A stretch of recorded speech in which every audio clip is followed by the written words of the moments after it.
चाहे सब खा जो करी के बियाह बाकी जादो जी आजो करी के बियाह बाकी जादो जी आजो धोबी चमार सब जात के भुला जो धोबी चमार सब जात के भुला जो करी के बियाह बाकी जादो जी आजो करी के बियाह छौड़ी जादो जी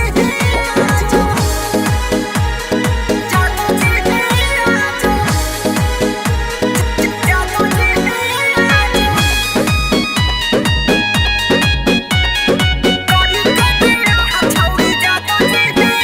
आजो जितना तू कहमी हम प्यार देबोगे तोरे नामे लिख खटा देबोगे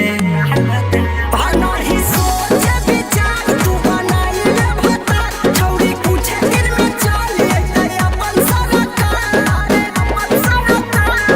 खुला हमर दिल हकौआ के समाज खुला हमर दिल हकौ छौड़ी तू समाज करी के बियाह बाकी जादो जी आजो करी के बियाह छौड़ी जादो जी आजो जादो जी आजो जादो जी आजो करी के बियाह छौड़ी इहे लगन में भराइले सिंदूर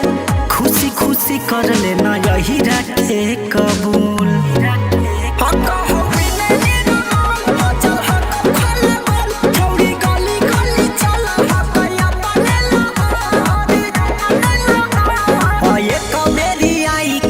दाल भात खा जो एक बेरी आई के तू दाल भात